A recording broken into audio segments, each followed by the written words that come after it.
안녕하십니까. 무명의 그리스도인입니다. 오늘 이 시간은 유기적 교회의 방해 요소인 목사 제도의 심각한 열매에 대해서 이야기를 나눠보겠습니다. 목사 제도는 앞서 전에 찍어두었던 영상들을 보신 분들은 알겠지만 머리와 지체의 역할을 빼앗는 존재입니다.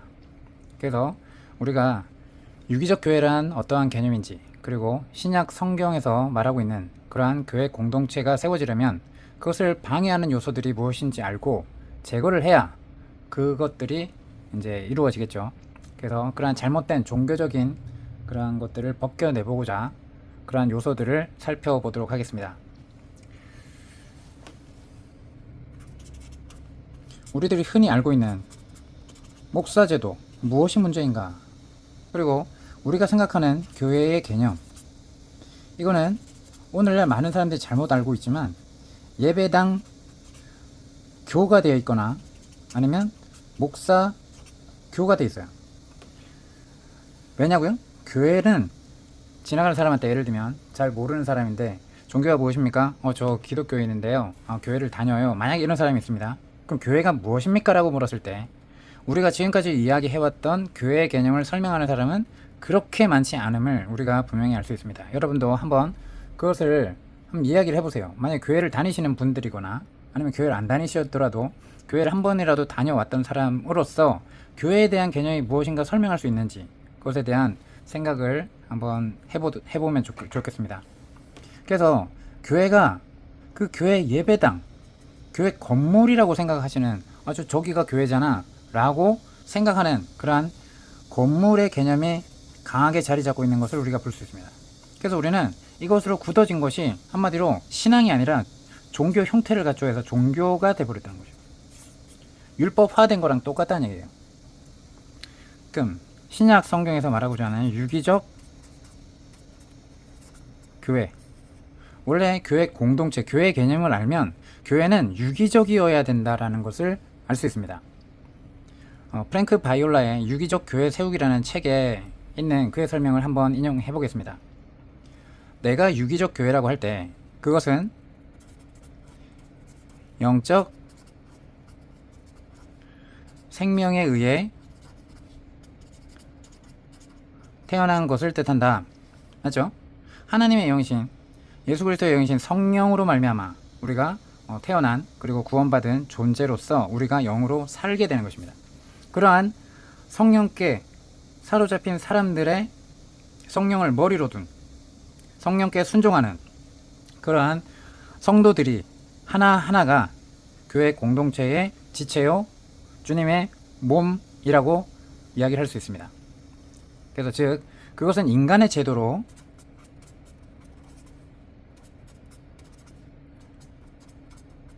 조직되어 종교적 프로그램에 의해 유지되는 교회가 아닌 것이며, 아니란 말입니다. 근데 오늘날 어떻게 되어 있어요? 대부분이 이렇게 유지가 되고 있습니다.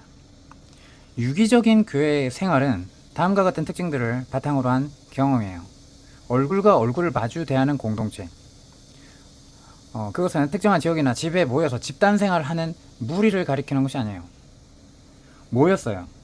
예를 들면 교회의 지체, 주님의 몸이 되었어요. 이것은 어떠한 공간에 같이 있어야만 하는 존재를 이야기를 하는 게 아니에요. 공간을 우리가 시간적인 그리고 공간적인 그러한 개념을 뛰어넘는, 오로지 내 영이 주님으로 말미암아 살아서 주님과 함께 동행하는 삶을, 주님과 친밀한 인격 교제를 하는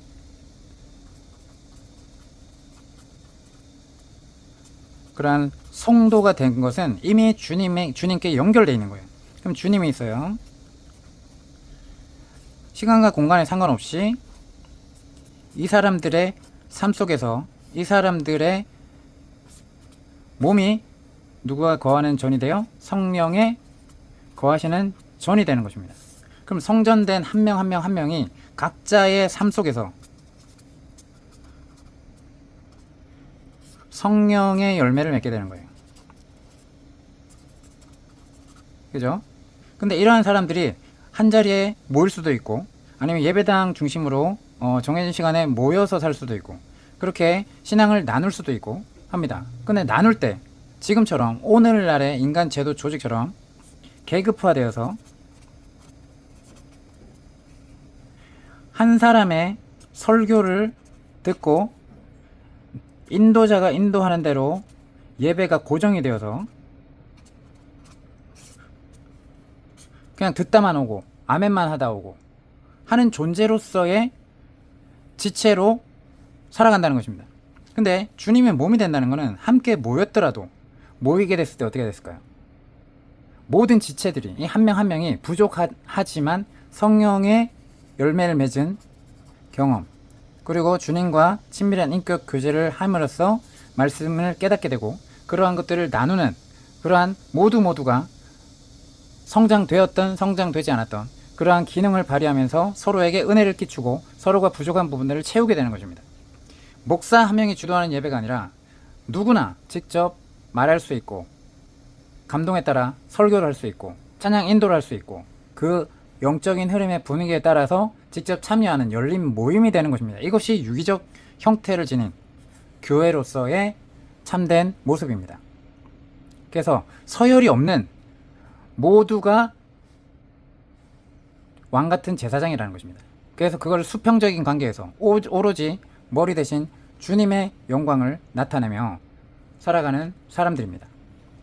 그래서 실제적인 지도자요, 머리의 신 예수 그리스도의 중심성과 우월성이 드러나는 모임이 될 것입니다. 이러한 지체들 한 명 한 명. 근데 이러한 개념들을 모르는 사람들이 모인다고 해봅시다. 그러면은 교회를 찾아다니게 돼요. 그러한 교회 공동체가 없는지, 설교 잘하는 인도자가 없는지, 나는 정말 설교의 은사가 없기 때문에, 말씀을 깨닫는 은사가 없기 때문에 성경을 잘 모르겠어. 그렇기 때문에 그렇게 설교를 바르게 해주고 정말 그런 올바른 교회 공동체를 찾아다닐 거야 라는 인식이 너무나 강하죠. 그러면 결코 성장되지 못합니다. 이와 대조적으로 죄로 얼룩진 인간이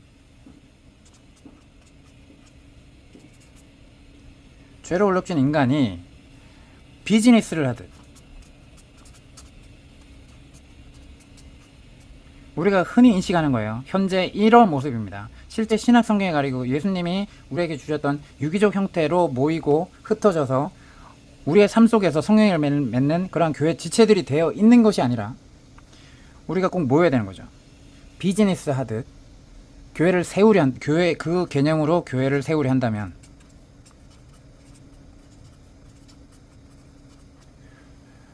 참된 교회 생활의 유기적인 본질에 대한 심각한 도전이 됩니다.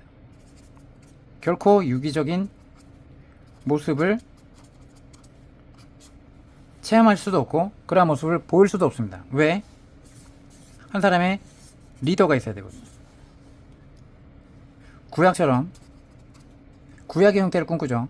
그 모델로서 모세와 그 다음에 그들이 세웠던 지도자들, 그들을 통해서 12지파를 했던 이러한 피라미드 식의 구약 형태, 이것을 본따가지고 오늘날의 교회 공동체도 성령에 의해서 모두가 왕같은 제사장임에도 불구하고 그러한 지체의 역할을 하지 못하도록 줄 세우기 시작합니다. 그러면서 자연적으로 계급화가 되죠. 우리가 유기적인 교회는 외부의 기독교 단체나 교단에 속하지 않은 한 무리의 그리스도인들이 예수 그리스도를 실제로 경험하고 그 교회의 DNA가 심겨진 주님의 성령의 DNA가 회방받지 않고 자유롭게 활동을 할 때 자연스럽게 생겨나게 되는 거예요. 그래서 교회는 세우는 게 아니에요. 내가 세우는 게 아니에요. 어떤 사람이 세우는 게 아니에요. 어떻게 된다? 교회는 되어지는 겁니다. 이게 뭔 말이냐? 이게 무슨 말이야? 라고 할 수 있어요. 근데 이건 뭐냐? 교회라는 개념을 알면 되어지는 겁니다. 누구에 의해서? 성령에 의해서. 머리가 누구예요? 사람이 아닙니다. 예수 그리스도예요. 예수 그리스도께서 한 사람 한 사람 각자 친밀한 교제를 하는 그 골방에서 주님과 교제하는 그러한 말씀 앞에 내어놓고 내가 순종의 삶을 살고자 결단하는 그러한 사람들을 변화시키는 모습을 보여지고, 그러한 한 사람들이 모여졌을 때 저 사람은 주님을 머리로 삼고 있구나. 그리고 주님과 친밀한 교제를 하고 있구나. 라고 서로가 알아보게 됩니다. 그럼 그러한 모임을 하게 됐을 때 한 사람은 설교를 하고 한 사람은 가르침을 하고 한 사람은 가르침을 받는 그것에서 끝나겠습니까? 절대로 아니죠. 서로가 체험한 성령의 그러한 감동들을 나누게 될 것입니다. 요약하자면 유기적 교회는 결코 대본에 의해 연출되는 드라마가 결코 아닙니다. 그것은 삶의 태도입니다. 주 예수 그리스도와 그분의 제자들이 함께하는 진정한 영적인 여정인 것입니다. 그래서 교회는 유기적인 형태일 수밖에 없고 이것이 당연한 것이다 라고 하지만 오늘날 왜 그것을 당연하지 못하고 유기적 교회 공동체가 어딨어?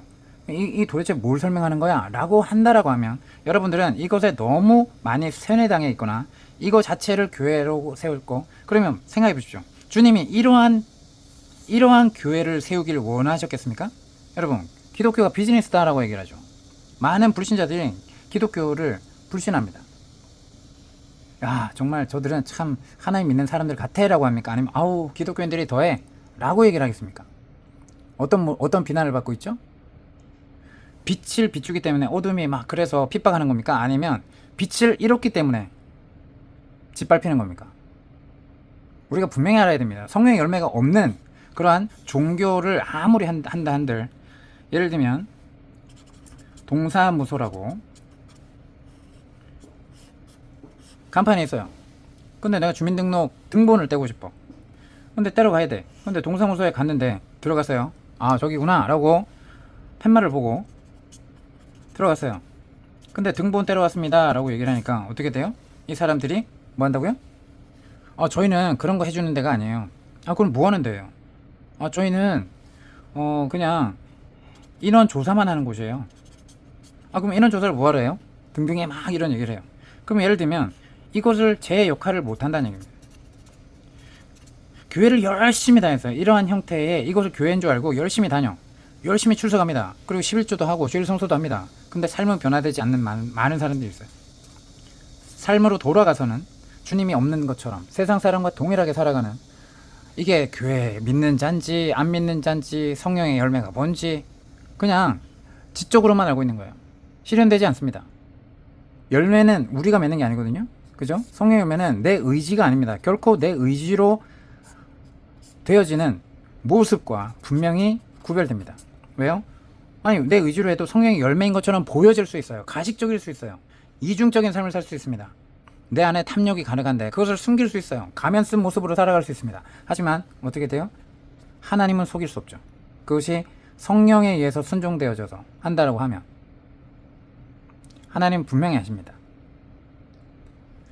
아까 얘기했듯이 주 예수 그리스도와 그분의 제자로서 살아갈 때 그리고 그분의 자녀로서 살아갈 때 부모와 자녀가 함께 공유하듯이 주님의 감동을 함께 나누는 진정한 영적 여정이 되고 그러한 지체 한 사람 한 사람들이 모여서 서로 많은 은혜를 나누고 서로 성장되어 가는 모습을 볼 수가 있습니다.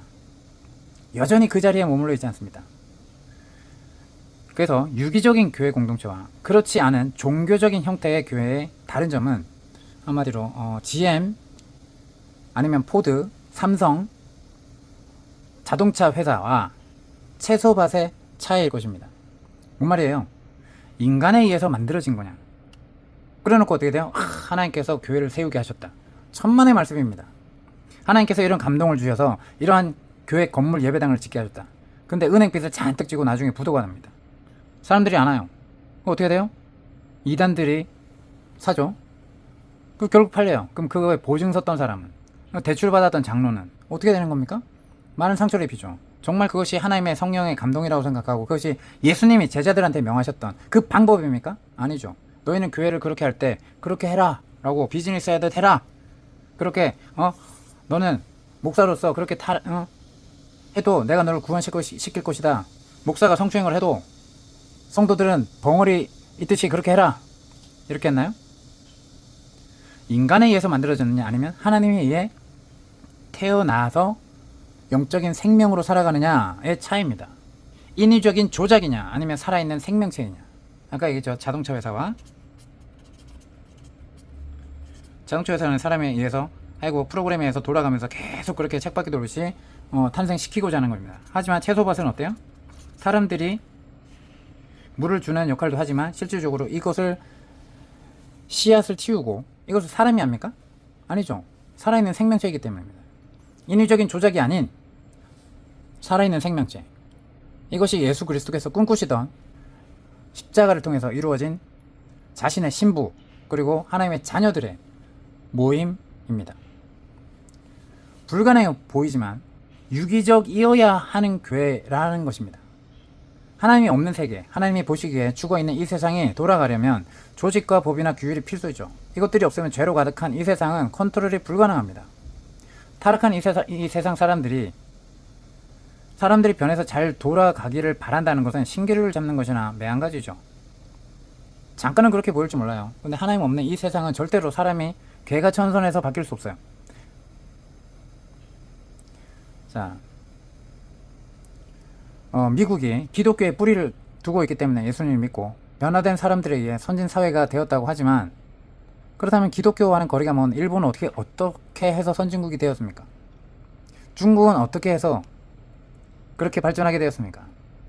남의 나라를 짓밟고 빼앗는 것을 밥 먹다시피 했던 그 제국주의를 꿈꿨던 그러한 선진국들이 변화되어서 그렇게 됐습니까? 아니죠. 미국이나 일본 그리고 유럽 시스템과 법이 발달해서 그런 거예요.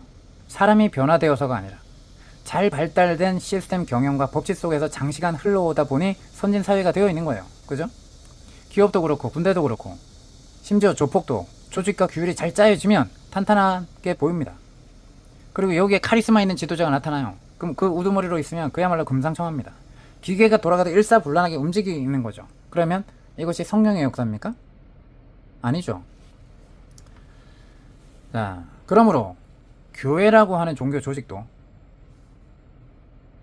조직과 법이나 규율에 의해 운영되고 카리스마 있는 지도자까지 가세를 하게 됐을 때 겉으로 보기에는 잘 돌아가고 열매도 많은 것처럼 보입니다. 왜?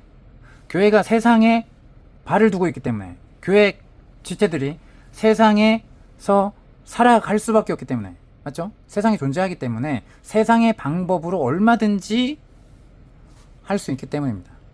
근데 이것을 하나님께서 역사하셨다고 착각하는 사람들이 많다는 거예요. 타락한 세상에 세뇌된 눈으로 밖에 볼 수 없기 때문입니다. 그러나 예수 그리스도께서 세우신 교회 지체들은 하나님께서 새로 창조하신 생명체예요. 한 번도 이 땅에 존재해보지 않았던 하나님의 영을 받은 생명체들이란 말입니다. 그러한 사람들이 오늘날까지 성령의 역사로 말미암아 예수 그리스도를 믿고 예수 그리스도에 의해서 성장해 나가고 성령의 열매를 맺고 있는 것입니다. 조직이나 법이나 지도력에 의해서가 아니란 말이에요. 하나님의 생명으로 살아가는 모든 지체의 자발적이고 유기적인 참여 없이는 하나님의 목적을 이룰 수 없습니다. 자, 물론 세계 속에 발을 담고 있는 교회를 구성하고 있는 지체들 한 명 한 명이 이 세상에서는 아직 언제든지 죄성이 올라올 수밖에 없는 사람이지만, 그렇다 할지라도 주님은 십자가와 부활과 승천을 통해서 교회를 자신의 몸이요 신부로 삼으셔서, 즉 자신과 똑같이 여기셔서 창세전에 계획하신 목적을 이루려 하시는 거예요. 그렇기 때문에 예수 그리스도의 교회는 이 세상과 달리 조직이나 법이나 카리스마와는 상관없이 순수하게 유기적으로만 돌아가야 합니다. 비록 우리가 보기에는 그런 식으로 교회를 한다는 것이 가능해? 라고 불가능해 볼 수도 있죠. 가능하다고 해도 무척 더디겠죠. 하지만 주님이 세운 교회라고 하면 우리들이 주님의 방식으로 해야 합니다. 거기에 순종해야 돼요. 50년이 걸려도 100년이 걸려도 1000년이 걸려도 유기적인 것이 교회에 깊숙이 배어 머리 대신 그리스도의 생명이 몸된 교회의 지체들을 통해서 흐르고 드러나야 된다는 것입니다. 그것을 인정하는 수준의 지체들이어야 된다는 것입니다. 따라서 교회가 조직이나 법이나 규약이나 카리스마에 의해 돌아간다면 엄밀히 따져보아서 거기에는 종교의 영인 사탄이 있는 것이지 하나님의 영인 생명이 없다고 봐야 하는 거예요. 조직과 명령계통과 상세한 규율이 잘 짜여 있고 인간의 카리스마에 압도됨으로 뭔가 잘 돌아가고 큰일을 많이 하고 컨트롤도 잘 되는 거겠지만 그것은 기계에 가깝지 생명체라고 볼 수 없는 거예요. 자동차 회사가 자동차 공장에서 잘 짜여진 조직과 우수한 설비 그리고 유능한 CEO에 의해서 경영돼서 하루에 수천 대의 자동차를 생산해내요. 근데 집의 뒷뜰에 있는 자그마한 채소밭에 열린 오이나 고추 같은 생명체는 절대로 만들어낼 수 없는 것처럼 말입니다. 그러므로 신약 성경이 말하는 유기적인 교회를 선택해서 그 유기적인 교회 공동체로 엮여질 것인가? 아니면 인위적인 조직과 법과 프로그램과 지도력에 의해서 잘 짜여져서 돌아가는 교회 공동체의 모습으로 할 것인가를 잘 생각해보고 교회 지체라고 하는 분들이 정말 우리는 제대로 하고 있는가? 이게 하나님의 방법인가? 아니면 인간의 비즈니스 방법인가? 하나님께서 놔두세요. 그렇게 이렇게 하도 하나님 놔두신다니까. 왜? 그 자체가 심판이기 때문에요. 하나님의 방법을 선택하지 않을 수 있고 따르지 않을 수 있어요. 근데 이렇게 해도 하나님께서는 우리에게 역사하신다라고 생각하면서 잘못된 길을 가고 정말 안타까운 모습을 너무 많이 보이게 되죠. 아무 생각 없이 교회의 개념도 모르고 교회가 무엇인지도 모르고 예배가 무엇인지도 모르고 목사제도가 잘못된지도 모르고 그죠? 신학교를 나왔으니까 안수 받았으니까 아 나는 하나님이 세우신 자야. 그럼 나머지 성도들은 하나님이 세우신 자가 아닙니까? 교회를 세우거나 그렇게 무턱대고 교회를 다니겠다고 하면 전통적으로 흘러내려온 그죠? 그럼 전통 속에 정말 사단이 뿌려놓은 종교의 영 그러한 것들을 누가 그것을 제거합니까? 누가 그것을 벗겨내요? 이 세상의 방식에 물든 제도권 교회의 길을 그대로 잘못됐더라도 그 길을 따를 수밖에 없어요. 보고 들은 게 그런 교회밖에 없기 때문에. 아울러 어떤 방식으로 하든지 잘 돌아가기만 하면 되잖아. 그리고 또 크고 열매를 많이 맺으면 하나님께 영광이 되잖아. 라는 실용주의가 오늘날 제도권, 기득권 교회 안에 팽배해 있고 그런 눈으로 성경을 보면 그렇게 보여요 또. 하지만 교회가 기업이라면 그럴 수 있으나 진짜 참된 교회는 예수 그리스도의 몸이요 신부요 생명체인 이상 생명의 원리를 거역하면서 커지고 큰 일을 하고 열매가 많아진다고 하는 것은 비정상이라는 거예요. 더 하나님의 방법에서 멀어지는 것입니다. 우리는 성취감에 만족할지 모르죠. 그렇지만 하나님은 영광을 받으실 수 없습니다. 그래서 신약 성경의 원리를 따르는 유기적 교회가 되는데 방해되는 요소들을 살펴본다는 것이 굉장히 중요하다는 것입니다. 그러면 우리가 아까 얘기했듯이 우리는 현대교회에서 신성시대는 이 건물이라는 요소와 주일성수라는 율법적인 요소들로 정해져 버렸죠. 그것은 유기적인 교회가 되는 것에 왜 방해가 되는지 살펴보았지만 이제 또 하나의 방해 요소를 짚어볼 차례예요. 유기적인 교회가 교회로서의 참된 모습이어야 되는데 이러한 참된 교회의 모습으로 네트워킹하고 교제하지 못하도록 가장 큰 방해 요소 중 하나라고 할 수 있는 것이 뭐라고요? 머리 대신 그리스도의 역할을 가로채고 몸 안의 지체들이 제각기 예배 가운데 모임 가운데 발휘돼야 할 기능을 빼앗는 존재가 바로 그것이겠죠. 그것이 방해 요소예요. 조직과 프로그램을 운영하는 중심에 서 있는 마치 국가의 왕이나 대통령 그리고 회사의 CEO나 군대의 사령관 같은 위치처럼 현대교회 안에 조직을 주관하고 통솔하는 직책이 바로 이 유기적 교회로서 참된 교회 공동체가 되지 못하게 가로막는 존재라는 것이에요. 자, 지금부터 살펴볼 이 방해 요소에 대하여 특히 냉철한 분석이 필요합니다. 현대 교회에 있는 이 직책과 기능이 존재해야 할 근거가 신약 성경 어디에도 없다는 것이에요. 여러분이 당연히 있어야 되는 거 아니야? 교회를 갔으면 이 직책은 당연히 있어야 되는 거 아니야? 그리고 이 기능은 당연히 예배 가운데 중요한 거 아니야? 당연히 존재해야 될 근거가 신약 성경에 어디에도 없다는 거예요. 이 문제를 다루는 데 있어 우선 전제로 해야 할 것은 사람이 아니라 직책이 문제라는 거예요. 그 말은 그 직책을 차지하고 있는 사람이 무조건 나쁘다거나 헌신되지 않았다거나 하나님께서 부르시지 않았다거나 하는 게 아니라는 것입니다. 잘 분별해 주시기 바라요. 이 세상에 있는 어떤 직책에도 좋은 사람과 나쁜 사람, 유능한 사람과 무능한 사람이 있기 마련이죠. 국회의원도 대통령도 마찬가지입니다. 같은 직책에 교만한 사람이 있는가 하면 겸손한 사람도 있잖아요. 그리고 그 직책으로 인해서 자기 욕심을 채우는 사람이 있는가 하면 희생적인 사람도 있습니다. 시기와 질투로 가득 찬 사람도 있고 정치적인 사람도 있고 야심가도 있고 순수한 열정을 가진 사람도 그 직책을 맡고 있어요. 이 세상의 어떤 직책이라도. 그러면 세상을 발판으로 살아가는 그러한 성도들의 모였다고 하는 이 교회 공동체에서도 현대 종교적으로 모여서 그 직책으로도 누가 하느냐 중요하죠. 그래서 현대교회의 직책도 마찬가지죠. 하나님께서 부르신 적도 없는데 신학교나 훈련 과정을 이수했다고 해서 내가 목사가 되어야 되나 보다. 내가 사업이 잘 안 돼. 이거 하나님께서 우리 어머니를 통해서 정말 이렇게 서원을 하셨는데 내가 목사의 길을 가지 않기 때문에 이렇게 가스라이팅 되어 있다는 것입니다. 수백 년 동안. 그래서 신학교나 훈련 과정을 이수했다고 해서 직책을 맡는 사람도 있고 정말 하나님께서 부르셔서 헌신된 사람이 그 직책에 있는 경우도 있겠죠. 그렇지만 교묘하게 자기를 추종하게 하여 자신의 왕국을 건설하는, 말로는 하나님의 왕국이에요. 하나님의 왕국에 백성 되었다라고 하면서 막 기뻐하라고 하고 해요. 근데 실상은 하나님의 영광을 받으시는 모임이 아니라 그 대리자로서 그 자신이 영광을 가로채고 자신의 왕국을 건설하는 사람, 또는 파워와 돈에 목마른 사람, 자, 이런 사람들이 있다는 거예요. 하지만 하나님과 교인들을 정말 주님의 마음으로 사랑해서 자신을 다 바쳐 희생적으로 사역하는 사람들도 그 직책을 맡고 있는 사람들이 있습니다.